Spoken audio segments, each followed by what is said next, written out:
ഒരു കോൺഗ്രസ് പ്രവർത്തകൻ എന്ന നിലയിൽ നിറഞ്ഞ കണ്ണോടെയും നിറഞ്ഞ മനസ്സോടെയുമാണ് ഞാൻ ഓർക്കുന്നതും ഞാൻ അവരോടൊപ്പം പ്രവർത്തിക്കുന്നതും. കേരളത്തിലെ യൂത്ത് കോൺഗ്രസിന്റെ ചരിത്രം പോരാട്ടത്തിന്റെ ചരിത്രമാണ്.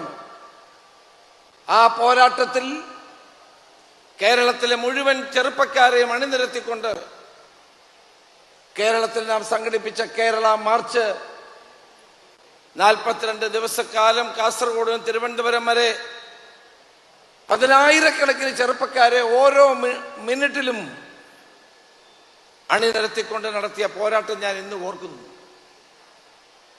നയനാർ ഗവൺമെന്റ് അന്ന് വാഗ്ദാനം ചെയ്ത 10 ലക്ഷം തൊഴിൽ, അത് വാഗ്ദാനം പാലിക്കാത്തത് കൊണ്ടാണ് നമ്മൾ അന്ന് സമരം ആരംഭിച്ചത്. ആ യാത്രയെ പലയിടത്ത് വെച്ച് CPM-കാർ ആക്രമിച്ചു. അക്രമത്തിന്റെ മുന്നിൽ മുട്ടുമടക്കാതെ ധീരമായ പോരാട്ടങ്ങളുമായി മുന്നോട്ട് പോകാൻ അന്നത്തെ യൂത്ത് കോൺഗ്രസിന് കഴിഞ്ഞു എന്നത് ഞാൻ ഓർക്കുന്ന കാര്യമാണ്. അന്ന് ഞങ്ങൾ മറ്റൊരു സമരമാർഗം കൂടി ഉയർത്തിപ്പിടിച്ചു. കേരളത്തിലെ യൂത്ത് കോൺഗ്രസുകാർ 10 ലക്ഷം കത്തയക്കാൻ അന്നത്തെ മുഖ്യമന്ത്രി നയനാർക്ക്. അവസാനം മുഖ്യമന്ത്രിയുടെ ഓഫീസിൽ 1 കോടിയിലധികം കത്തുകളാണ് വന്നു ചേർന്നത്. ക്രുദ്ധനായ മുഖ്യമന്ത്രി തന്നെ പറഞ്ഞു, ഇതെല്ലാം കെട്ടി KPCC ഓഫീസിലേക്ക് ഞാൻ കൊടുത്തയക്കുമെന്ന്. ഞാൻ പറഞ്ഞത്, യൂത്ത് കോൺഗ്രസിന്റെ ചരിത്രം പോരാട്ടത്തിന്റെ ചരിത്രമാണ്. എത്രയോ മർദ്ദനങ്ങൾ. അഖിലേന്ത്യാ യൂത്ത് കോൺഗ്രസ് പ്രസിഡന്റായി ഞാനിരിക്കുമ്പോൾ VP സിംഗിനെതിരായി നടത്തിയ സമരം, ആ സമരത്തിൽ ഭീകരമായ മർദ്ദനങ്ങളേറ്റ് ഇന്നും എല്ലാ കർക്കിടക മാസവും ചികിത്സ നടത്തേണ്ടി വരുന്ന ഒരു സാധാരണ പ്രവർത്തകനാണ് ഞാൻ എന്നും ഓർക്കുന്നു. രാഹുൽ ഗാന്ധി കുട്ടിയായിരുന്നു. രാഹുൽ ഗാന്ധിയോടൊപ്പം രാജീവ് ഗാന്ധി വെല്ലിംഗ്ടൺ ആശുപത്രി വന്ന് സന്ദർശിച്ചത് ഞാൻ ഓർക്കുകയാണ്. ഇന്ത്യയിലെയും കേരളത്തിലെയും യൂത്ത് കോൺഗ്രസിന്റെ ചരിത്രം ഭരണകൂടങ്ങൾക്കെതിരെയുള്ള ശക്തമായ പോരാട്ടത്തിൻ്റെതാണ്. എനിക്കറിയാം, നിങ്ങൾ കേസുകളിൽ പെട്ട് കിടക്കുന്നവരുണ്ട്, രക്തം ചൊരിഞ്ഞവരുണ്ട്, കഷ്ടപ്പാടുകൾ സഹിച്ചവരുണ്ട്. കഴിഞ്ഞ 10 വർഷക്കാലം കേരളത്തിലെ ജയിലറുകളിൽ ആഴ്ചകളോളം മാസങ്ങളോളം പാർക്കേണ്ടി വന്ന യൂത്ത് കോൺഗ്രസ് പ്രവർത്തകന്മാരുണ്ട്. തലപൊട്ടി നിരവധി സ്റ്റിച്ചുകളുമായി എബിൻ വർക്കിയെ ഞാൻ ഓർക്കുന്നു. തലയിൽ സ്റ്റിച്ചുകളുമായി വന്ന എബിനെ ഞാൻ ഓർക്കുന്നു. ജയിലിൽ കിടന്ന രാഹുലിനെ ഞാൻ ഓർക്കുന്നു. ഇവിടെയുള്ള നിങ്ങളിൽ ധാരാളം ആളുകൾ കേസിലും അതോടൊപ്പം തന്നെ മർദ്ദനങ്ങളും ഏറ്റാണ് മുന്നോട്ട് പോയിട്ടുള്ളത്. അതാണ് യൂത്ത് കോൺഗ്രസ്. ആ യൂത്ത് കോൺഗ്രസിന്റെ ശക്തിയാണ് കോൺഗ്രസിന്റെ ശക്തി. എന്ന് യൂത്ത് കോൺഗ്രസ് സടകുടഞ്ഞ് എഴുന്നേൽക്കുന്നോ അന്ന് കോൺഗ്രസിന് ഇതിഹാസങ്ങൾ രചിക്കാൻ കഴിയും. ഞാൻ നിങ്ങളോട് അഭ്യർത്ഥിക്കുന്നു, വരാനിരിക്കുന്ന പഞ്ചായത്ത് തെരഞ്ഞെടുപ്പിലും അസംബ്ലി തെരഞ്ഞെടുപ്പിലും ചുണക്കുട്ടികളെ പോലെ ഈ പോരാട്ടങ്ങളുടെ മുന്നിൽ നിന്നുകൊണ്ട് നമുക്ക് പഞ്ചായത്ത് തെരഞ്ഞെടുപ്പും അസംബ്ലി തെരഞ്ഞെടുപ്പും ജയിക്കാൻ കഴിയണം. 2010-ൽ ഞാൻ KPCC പ്രസിഡന്റ് ആയിരുന്നപ്പോഴാണ് കേരളത്തിലെ കോൺഗ്രസിന്റെ ചരിത്രത്തിലെ ഏറ്റവും ഐതിഹാസികമായ വിജയമുണ്ടായത്. 70% പഞ്ചായത്ത് സീറ്റുകൾ സ്ഥാപനങ്ങളിൽ നമ്മൾ പിടിച്ചെടുക്കുകയുണ്ടായി. അന്ന് ചെറുപ്പക്കാർക്ക് ഏറ്റവും കൂടുതൽ പ്രാധാന്യം കൊടുക്കാനാണ് ഞാൻ മുൻകൈ എടുത്തത് എന്ന് ഞാനിവിടെ ഓർക്കുകയാണ്. 43-ാമത്തെ വയസ്സിൽ KPCC പ്രസിഡന്റ് ആയപ്പോൾ എന്റെ കമ്മിറ്റ്മെന്റ് അന്നത്തെ ചെറുപ്പക്കാരോടൊപ്പമായിരുന്നു. ദേശീയ തലത്തിലും കേരളത്തിലും അന്ന് ദേശീയ തലത്തിൽ രാജീവ് ഗാന്ധി ഓരോ യൂത്ത് കോൺഗ്രസ് സംസ്ഥാന പ്രസിഡന്റുമാർക്ക്, സെക്രട്ടറി, പ്രധാന നേതാക്കന്മാർക്ക് സീറ്റ് കൊടുക്കുമായിരുന്നു. കഴിഞ്ഞ നിയമസഭാ തെരഞ്ഞെടുപ്പിൽ 52 ചെറുപ്പക്കാർക്ക് സീറ്റ് കൊടുക്കാൻ കഴിഞ്ഞത് എന്റെ ജീവിതത്തിലെ ഏറ്റവും വലിയ അനുഭവമായി ഞാൻ കാണാൻ ആഗ്രഹിക്കുന്നതാണ്. അവരെല്ലാം ജയിച്ചു എന്ന് ഞാൻ പറയുന്നില്ല. കഴിഞ്ഞ നിയമസഭാ തെരഞ്ഞെടുപ്പിൽ നമ്മൾ പരാജയപ്പെട്ടത് 50,000 വോട്ടുകൾക്കാണ്. 50,000 വോട്ടുകൾ കൂടി ഉണ്ടായിരുന്നെങ്കിൽ തുടർ ഭരണം ഉണ്ടാകുമായിരുന്നില്ല. കോവിഡിന്റെ പശ്ചാത്തലത്തിൽ വീട്ടിന് വെളിയിലിറങ്ങാൻ കഴിയാതെ വീടിനകത്തിരുന്നുകൊണ്ട് 5 പേരിൽ കൂടുതൽ സംഘടിക്കാൻ കഴിയാതെ വീടുകളിലിരുന്ന സാഹചര്യത്തിൽ നമുക്ക് വിജയം നേടിയെടുക്കാൻ കഴിഞ്ഞില്ല. നിങ്ങൾ ഓർക്കണം, 30 നിയോജക മണ്ഡലങ്ങളിൽ 10,000-ൽ താഴെയാണ് 30 നിയോജക മണ്ഡലങ്ങൾ. അതിൽ തന്നെ 15 നിയോജക മണ്ഡലം 5,000-ൽ താഴെയാണ്. അരിതാബാബു അടക്കം 5,000 വോട്ടിന് താഴെയാണ്. ആലപ്പുഴ ജില്ലയിലും കൊല്ലം ജില്ലയിലും 15,000 വോട്ട് കൂടി ഉണ്ടായിരുന്നെങ്കിൽ 8 സീറ്റുകൾ ജയിക്കുമായിരുന്നു. നമുക്ക് ആ തുടർഭരണം ഉണ്ടാക്കിയ കെടുതികൾ ചെറുതല്ല. നമ്മൾ സീറ്റ് കൊടുത്ത് 52 ചെറുപ്പക്കാർക്ക് സീറ്റ് കൊടുത്തപ്പോൾ 14 ദിവസം മാത്രം കിട്ടിയപ്പോഴാണ് അവർക്ക് വേണ്ട രീതിയിൽ ഫലപ്രദമായി പ്രവർത്തിക്കാൻ കഴിയാതെ വന്നത്. 2 പേരാണ് അന്ന് ജയിച്ചത്. എനിക്ക് നിങ്ങളോട് പറയാനുള്ളത്, കഴിഞ്ഞ പഞ്ചായത്ത് തെരഞ്ഞെടുപ്പിൽ ശ്രീ ഷാഫി പറമ്പിൽ KPCC നേതാക്കന്മാരായി ഞങ്ങളെല്ലാം കണ്ടിട്ട് സീറ്റ് ചോദിച്ചു. ഷാഫി പറഞ്ഞ എല്ലാ സീറ്റും നമ്മൾ കൊടുത്തു, ജില്ലാ പ്രസിഡന്റുമാരടക്കം. ചിലരൊക്കെ ജയിച്ചു, ജയിച്ചില്ല. എനിക്ക് നിങ്ങളോട് പറയാനുള്ള, വരുന്ന പഞ്ചായത്ത് തെരഞ്ഞെടുപ്പിൽ സീറ്റുകൾ നല്ല ശതമാനം സീറ്റുകൾ കേരളത്തിലെ യൂത്ത് കോൺഗ്രസിന് ഉണ്ടായിരിക്കും എന്ന് തന്നെ പറയാൻ ഞാൻ ആഗ്രഹിക്കുന്നു. പക്ഷേ നിങ്ങളുടെ ദൗത്യം ആ സീറ്റുകൾ ജയിക്കുക എന്നുള്ളതാണ്. യൂത്ത് കോൺഗ്രസിന് സീറ്റ് കൊടുത്താൽ ജയിക്കണം. KSU പ്രസിഡന്റ് ആയിരുന്ന എനിക്ക് 26-ാമത്തെ വയസ്സിൽ ഈ പാർട്ടി MLA സ്ഥാനം നൽകിയപ്പോൾ ഞാൻ മത്സരിച്ച സീറ്റ് കേരള ചരിത്രത്തിൽ ഒരിക്കലും കോൺഗ്രസ് ജയിക്കാത്ത സീറ്റിലാണ് എന്നെ നിർത്തിയത്. പോരാടാനാണ് എന്നെ, ജയിക്കാനല്ല എന്നെ നിർത്തിയത്. പക്ഷേ യൂത്ത് കോൺഗ്രസ്സുകാരുടെയും KSUക്കാരുടെയും സംഘടിതമായ മുന്നേറ്റം കൊണ്ട് അവിടെ ജയിച്ചു. അപ്പൊ യൂത്ത് കോൺഗ്രസ്സുകാർ ഏറ്റെടുക്കുന്ന സീറ്റുകൾ ജയിക്കുക എന്നുള്ളത് ഏറ്റവും പ്രധാനപ്പെട്ട കാര്യമാണ്. അതിനുവേണ്ടിയുള്ള പോരാട്ടം ഉണ്ടാകണം. വരാൻ പോകുന്ന നിയമസഭാ തെരഞ്ഞെടുപ്പിലും അർഹിക്കുന്ന പ്രാധാന്യം യൂത്ത് കോൺഗ്രസ്സുകാർക്ക് ലഭിക്കും എന്നുകൂടി പറയുവാൻ ഈ അവസരം ഞാൻ വിനിയോഗിക്കട്ടെ. പക്ഷേ സീറ്റ് വാങ്ങുന്ന യൂത്ത് കോൺഗ്രസ്സുകാർ ജയിക്കണം. നിങ്ങൾക്ക് കൂടുതൽ ജനബന്ധമുണ്ടാകണം. ജനങ്ങളുടെ ആഗ്രഹങ്ങളും അഭിലാഷങ്ങളും പ്രതീക്ഷകളും ഉയർത്തിപ്പിടിച്ചുകൊണ്ടായിരിക്കണം നിങ്ങളുടെ മുന്നേറ്റം. ഞാൻ രാഹുലിനോട് പറയുകയായിരുന്നു, ഞാൻ സന്തോഷവാനാണ്. VD സതീശനെയും KC വേണുഗോപാലും ജോസഫ് വാഴക്കനും അടക്കമുള്ള നേതാക്കന്മാരെ, കാർത്തികേയനും ഞാനും കൂടി, ഞാൻ ഒറ്റയ്ക്കാണെന്ന് പറയുന്നില്ല, ഞാനും അന്തരിച്ച യൂത്ത് കോൺഗ്രസിന്റെ ചരിത്രത്തിലെ ഏറ്റവും ധീരനും ഏറ്റവും വലിയ വിപ്ലവകാരിയുമായ കാർത്തികേയന്റെയും എന്റെയും നേതൃത്വത്തിലാണ് ഇവരെല്ലാം ഞങ്ങൾ മുന്നോട്ട് കൊണ്ടുവന്നത്. ഇന്ന് എനിക്ക് സന്തോഷമുണ്ട്. VD സതീശൻ പ്രതിപക്ഷ നേതാവാണ്. KC വേണുഗോപാൽ അഖിലേന്ത്യാ കോൺഗ്രസ് കമ്മിറ്റിയുടെ സംഘടനാ ചുമതലയുള്ള ജനറൽ സെക്രട്ടറിയാണ്. ഞാൻ ആ അഭിമാന ബോധത്തോടെയാണ് കാണുന്നത്. പാലക്കാട് തെരഞ്ഞെടുപ്പ് വന്നപ്പോൾ ഏകകണ്ഠമായിട്ടാണ് ഞങ്ങൾ തീരുമാനിച്ചത്, ഷാഫി പറമ്പിലിന് പകരം രാഹുൽ മാക്കൂട്ടത്തിൽ വേണം. ഒരു ശബ്ദം ഒറ്റക്കെട്ടായിട്ടാണ് തീരുമാനിച്ചത്. അതുപോലെയായിരുന്നു ഷാഫി പറമ്പിലിനെ നിർത്തണോ വേണ്ടയോ എന്നുള്ള ചോദ്യം. സുന്ദരസ്വാമിയും ശങ്കരനാരായണനും ജയിക്കുന്നിടത്ത് ഷാഫി പറമ്പിൽ എങ്ങനെ ജയിക്കും? ഈ ചോദ്യമായിരുന്നു ഞങ്ങളുടെ മുന്നിലുള്ളത്. ഞാനും ഉമ്മൻചാണ്ടിയും കൂടെ ഒരു ധീരമായ തീരുമാനമെടുത്തു, ഷാഫി തന്നെ മത്സരിക്കട്ടെന്ന്. ചരിത്രപരമായൊരു വിജയം, ചരിത്രപരമായൊരു തീരുമാനമായിരുന്നു ഷാഫി പറമ്പിലിനെ അവിടെ നിർത്തുക എന്നുള്ളത്. എത്ര വലിയ ഭൂരിപക്ഷത്തിനാണ് ജയിച്ചത്? 3 തവണ MLA ആയില്ലേ?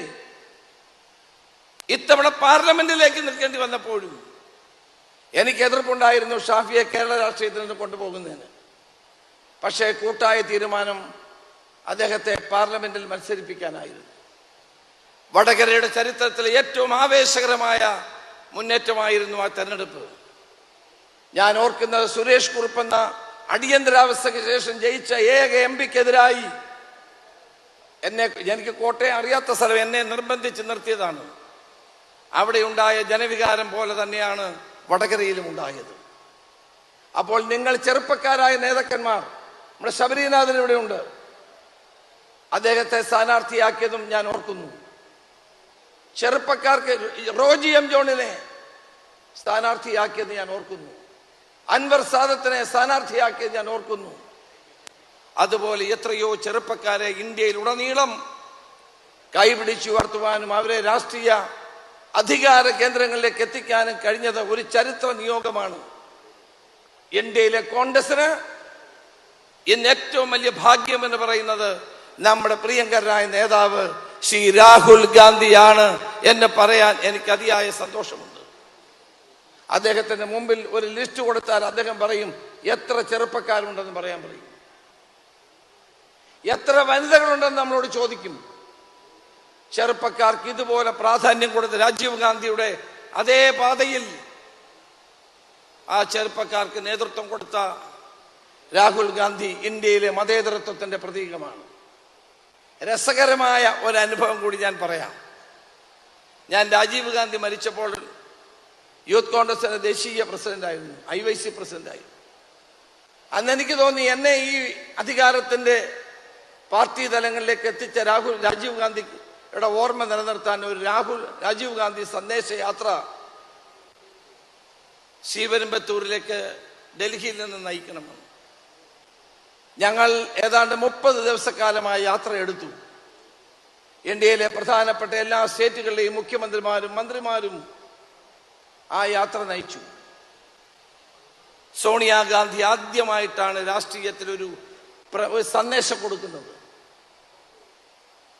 ആന്ധ്രയിൽ ഹൈദരാബാദിൽ ഞങ്ങളുടെ യാത്ര എത്തിയപ്പോൾ സോണിയാഗാന്ധി ഞങ്ങൾക്കൊരു സന്ദേശം അയച്ചു. അതന്ന് ഇന്ത്യയുടെ എല്ലാ ദിനപത്രങ്ങളുടെയും ആദ്യ ഹെഡ്ലൈനായിരുന്നു. രസകരമായ കാര്യം, എന്നെ ഉദ്ഘാടനം ചെയ്ത നരസിംഹറാവു ആയിരുന്നു. ശ്രീപെരുമ്പത്തൂരിൽ വന്ന് ആദരാഞ്ജലി അർപ്പിച്ച് ഞങ്ങൾ ഡൽഹിയിലെത്തി. ഒരു സോവനീർ പ്രസിദ്ധീകരിക്കാൻ വേണ്ടി ഞങ്ങൾ പ്രധാനമന്ത്രിയുടെ ഓഫീസിൽ ചെന്നു. അപ്പൊ പ്രധാനമന്ത്രിയുടെ ആദ്യത്തെ വാചകം, now you will have A new president of IYC. നിങ്ങൾക്ക് മനസ്സിലായില്ലേ? രാജീവ് ഗാന്ധിക്ക് വേണ്ടി 30 ദിവസക്കാലം ചൂടിലും തണുപ്പിലും കഷ്ടപ്പെട്ട് യാത്ര നടത്തിയതിനെ പറ്റി അന്നത്തെ പ്രധാനമന്ത്രി പറഞ്ഞത് you will have A new IYC president soon എന്നുള്ളതാണ്. എന്റെ കണ്ണിൽ കണ്ണുനീര് വന്നില്ല, എന്റെ ഹൃദയം തുടിച്ചില്ല. കാരണം എന്റെ നേതാവ് രാജീവ് ഗാന്ധിയുടെ രക്തസാക്ഷിത്വത്തിന് വേണ്ടി ഒരു യാത്ര നടത്തിയതിന്റെ പേരിൽ എന്നെ സ്ഥാനത്ത് നിന്ന് പുറത്താക്കാൻ തീരുമാനിച്ച നരസിംഹറാവുവിനോട് എനിക്ക് പരിഭവം ഉണ്ടായില്ല. അവിടെ വെച്ച് ഞാൻ എൻ്റെ രാജി സമർപ്പിച്ചത് രസകരമായ ഒരു അനുഭവമായി ഞാൻ ഇപ്പോഴും മനസ്സിൽ സൂക്ഷിക്കുന്നുണ്ട്. നിങ്ങൾ ഓരോരുത്തരും ചെറുപ്പക്കാരാണ്. നിങ്ങളുടെ മനസ്സുകളിൽ പ്രതിഷേധത്തിന്റെ അഗ്നിയുണ്ട്, നിങ്ങളുടെ വാക്കുകളിൽ കരുത്തിന്റെ അംശമുണ്ട്. ആ പോരാട്ടങ്ങൾക്ക് നേതൃത്വം കൊടുക്കുമ്പോഴാണ് നാളത്തെ കോൺഗ്രസിന്റെ ഭാവി ശരിയാകുന്നത്. കാർത്തികേയനും ഞാനും പന്തളം സുധാകരനും നിയമസഭയിലേക്ക് വന്നപ്പോൾ കേരളത്തിലെ ജനങ്ങൾ പറഞ്ഞു ഇത് ചെറുപ്പക്കാരുടെ ഒരു പുതിയ നിരയാണ്. അതിനു മുമ്പ് AK ആന്റണിയും ഉമ്മൻചാണ്ടിയും ഷൺമുഖദാസും കൊട്ര ഗോപാലകൃഷ്ണനും നിയമസഭയിലേക്ക് വന്നപ്പോൾ കേരളത്തിലെ കോൺഗ്രസിന് കിട്ടിയ സൗഭാഗ്യമായിരുന്നു. ഓരോ കാലഘട്ടങ്ങളിലും കോൺഗ്രസ് പാർട്ടിയും കോൺഗ്രസ് നേതൃത്വവും ചെറുപ്പക്കാർക്ക് നൽകുന്ന പ്രാധാന്യം ചൂണ്ടിക്കാണിക്കാനാണ് ഞാനിത് പറഞ്ഞത്. ഒരിക്കലും ആഗ്രഹിക്കാതെ 26ാമത്തെ വയസ്സിൽ MLA-യും 28ാമത്തെ വയസ്സിൽ സംസ്ഥാനത്തെ ഏറ്റവും പ്രായം കുറഞ്ഞ മന്ത്രി, ഇന്ന് വരെ ആ റെക്കോർഡ് ആരും ഇനി രാഹുൽ ആ റെക്കോർഡ് കളയുമെന്ന് എനിക്കറിയില്ല. 38ആയി, അപ്പൊ പിന്നെ പ്രശ്നമില്ല. അപ്പോൾ നിങ്ങൾ ആലോചിക്കണം, അങ്ങനെ ഒരു അംഗീകാരം യൂത്ത് കോൺഗ്രസിന്റെ അധ്യക്ഷനായി എനിക്ക് ലഭിച്ചെങ്കിൽ അത് കേരളത്തിലെ യൂത്ത് കോൺഗ്രസിന് ലഭിച്ച അംഗീകാരമാണ്. ഞാൻ നിങ്ങളോട് ഇത് പറഞ്ഞത് കാരണം, ഈ ചരിത്രം പറഞ്ഞത് കേരളത്തിലെ യൂത്ത് കോൺഗ്രസിനൊരു ഉജ്ജ്വലമായ ചരിത്രമുണ്ട്. 1969 ഈ പാർട്ടി 9 പേരുടെ MLA-മാരായി ചുരുങ്ങിയപ്പോൾ അന്ന് പനമ്പള്ളി ഗോവിന്ദമേനോൻ എന്ന് പറഞ്ഞ കേരളത്തിന്റെ മുഖ്യമന്ത്രിയായിരുന്ന അദ്ദേഹം പറഞ്ഞൊരു വാചകമുണ്ട്: കേരളത്തിലെ കോൺഗ്രസ് മല്ലീശ്വരന്റെ ഒടിഞ്ഞ വില്ല് പോലെയായി. ആ മല്ലീശ്വരന്റെ ഒടിഞ്ഞ വില്ലിനെ AK ആന്റണിയും ഉമ്മൻചാണ്ടിയും വയലാർ രവിയും നമ്മുടെ നേതാക്കന്മാർ വളർത്തി വലുതാക്കി കേരളത്തിലെ ഏറ്റവും വലിയ രാഷ്ട്രീയ പ്രസ്ഥാനമായി കോൺഗ്രസിനെ കൊണ്ടുവന്ന യൂത്ത് കോൺഗ്രസിലൂടെയാണ്. നിങ്ങൾക്കറിയാം, CK കരുണാകരൻ നമ്മുടെ ആരാധ്യനായ നേതാവാണ്. ഞങ്ങളെയൊക്കെ ഒത്തിരി രാഷ്ട്രീയമായി സഹായിച്ചിട്ടുള്ള നേതാവാണ്. CK കരുണാകരൻ DIC രൂപീകരിച്ചപ്പോഴാണ് ഞാൻ ആവശ്യപ്പെടാതെ സോണിയാഗാന്ധി എന്നെ കേരളത്തിലെ PCC പ്രസിഡന്റായി 43-ാമത്തെ വയസ്സിൽ നിയോഗിച്ചത്. അന്ന് പറഞ്ഞു, ഇത് കോൺഗ്രസ് ആണ്, ഉമ്മൻചാണ്ടിയുടെ കോൺഗ്രസ് ആണ്, യഥാർത്ഥ കോൺഗ്രസ് അല്ല എന്ന് പറഞ്ഞു. പ്രിയപ്പെട്ടവരെ, ഉമ്മൻചാണ്ടിയും ഞാനും PCC പ്രസിഡന്റ് CLP ലീഡറും എന്ന നിലയിൽ ആയിരക്കണക്കിന് ചെറുപ്പക്കാരെയും പ്രവർത്തകരെയും ജനങ്ങളെയും സംഘടിപ്പിച്ചുകൊണ്ട് നടത്തിയ പോരാട്ടത്തിന്റെ ഫലമായി DIC-യിലുള്ളവർ പോലും കോൺഗ്രസിൽ ചേർന്ന് കോൺഗ്രസ് ശക്തമായ ഒരു മുന്നേറ്റമുണ്ടായി. കേരളത്തിലെ കോൺഗ്രസ് ഉയർച്ചകൾ കണ്ടിട്ടുണ്ട്, തളർച്ചകൾ കണ്ടിട്ടുണ്ട്. തളരുമ്പോൾ ആത്മവിശ്വാസത്തിന്റെ പുതിയ പ്രതീക്ഷകളുമായി, ഉലയാത്ത കർമ്മധീരതയുടെ ഉജ്ജ്വല പ്രതീകമായി കേരളത്തിലെ യൂത്ത് കോൺഗ്രസ് ഉണർന്നെഴുന്നേറ്റിട്ടുണ്ട്. ചാരത്തിൽ നിന്ന് ഉയർന്നു വരുന്ന ഫിനിക്സ് പക്ഷിയെ പോലെ കേരളത്തിലെ കോൺഗ്രസ് ഉയർന്നു വന്നിട്ടുണ്ട്. വയലാർ രവിയുടെയും AK ആന്റണിയുടെയും ഉമ്മൻചാണ്ടിയുടെയും ധീരമായ നേതൃത്വത്തിന് ശേഷം കടന്നു വന്ന ഞങ്ങളാണ്, കാർത്തികേയനും ഞാനും അടക്കമുള്ള, ചെറിയാൻ ഫിലിപ്പ് അടക്കമുള്ള നേതാക്കന്മാരാണ്, ജോസഫ് വാഴക്കൻ നേതാക്കന്മാരാണ്. KSU-യിലൂടെ ആ കാലത്ത് വളർന്നു വന്ന KC വേണുഗോപാൽ, VD സതീശൻ, ആദ്യമായി VD സതീശന് സ്ഥാനം കിട്ടുന്നത് NSUയുടെ ദേശീയ സെക്രട്ടറിയാണ്. അന്ന് എൻ്റെ ട്രഷററായിരുന്ന മുകുൾ വാസ്നിക്കും എന്നോടൊപ്പം സെക്രട്ടറി ആയിരുന്ന മനീഷ് തിവാരിയോടും പറഞ്ഞാണ് അങ്ങനെ ഒരു സ്ഥാനം ഉണ്ടാകുന്നത്. മിടുമിടുക്കനാണ് VD സതീശൻ, ഒരു സംശയവും ആർക്കും വേണ്ട. പ്രവർത്തനത്തിന്റെ കാര്യത്തിലും പ്രസംഗത്തിന്റെ കാര്യത്തിലും മിടുക്ക് കാണിക്കാൻ അദ്ദേഹത്തിന് സാധിക്കും. ഇവരെല്ലാം നമ്മുടെ പാർട്ടിയുടെ മുതൽക്കൂട്ടാണ്. ആരെയും എല്ലാവരെയും ഒരുമിപ്പിച്ച് നിർത്തിക്കൊണ്ട് മുന്നോട്ട് പോകണം. ഈ പ്രതിസന്ധി ഘട്ടത്തിൽ, ഇതൊരു പ്രതിസന്ധി ഘട്ടമാണ്. ഈ ഘട്ടത്തിൽ കേരളത്തിലെ കോൺഗ്രസിനെ തിരികെ കൊണ്ടുവരാൻ, കേരളത്തിലെ UDF-നെ തിരികെ കൊണ്ടുവരാൻ നമ്മളെല്ലാവരും ഒറ്റക്കെട്ടായി നിന്നുകൊണ്ട് പ്രവർത്തിക്കണം. നാളെ നിങ്ങൾ ഓരോരുത്തരുമാണ് നേതാക്കന്മാരായി വരേണ്ടത്. ഇവിടെ ഇരിക്കുന്ന യൂത്ത് കോൺഗ്രസിന്റെ സംസ്ഥാന നേതൃത്വമാണ് നാളെ DCC പ്രസിഡന്റുമാരാവേണ്ടത്, PCC ജനറൽ സെക്രട്ടറിമാരാകേണ്ടത്, PCC പ്രസിഡന്റുമാരാകേണ്ടത് നിങ്ങൾ ഓരോരുത്തരുമാണ്. അതുകൊണ്ട് തന്നെ ഉത്തരവാദിത്വവും സംഘടനാ ശേഷിയും പ്രകടിപ്പിക്കാൻ നിങ്ങൾക്ക് കഴിയണം. രാഷ്ട്രീയ ജീവിതത്തിൽ ഒത്തിരി വെല്ലുവിളികൾ ഉണ്ടാകും. ആ വെല്ലുവിളികളെ നേരിടാൻ കഴിയുന്ന ആത്മസമർപ്പണത്തോടെ മുന്നോട്ട് പോകുമ്പോഴാണ് നേതൃത്വം ഉയരുന്നത്. ഇന്ത്യയുടെ ജനസംഖ്യ എടുത്തു നോക്കിയാൽ 68% 35 വയസ്സിന് താഴെയാണ്. നമ്മൾ ആലോചിക്കണം, എത്ര വലുതാണ് ഇന്ത്യയിലെ ചെറുപ്പക്കാരുടെ എണ്ണം. ശ്രീ രാജീവ് ഗാന്ധിയാണ് 18 വയസ്സ് ഉള്ളവർക്ക് വോട്ടവകാശം കൊടുത്തത്. ഇന്ന് നമ്മുടെ ചെറുപ്പക്കാർക്ക് രാഷ്ട്രീയത്തോട് അലർജി ഉണ്ടാകുന്നു. നിങ്ങൾ വിലയിരുത്തേണ്ട കാര്യമാണ്. രാഹുൽ, നിങ്ങൾ വിലയിരുത്തേണ്ട കാര്യമാണ്.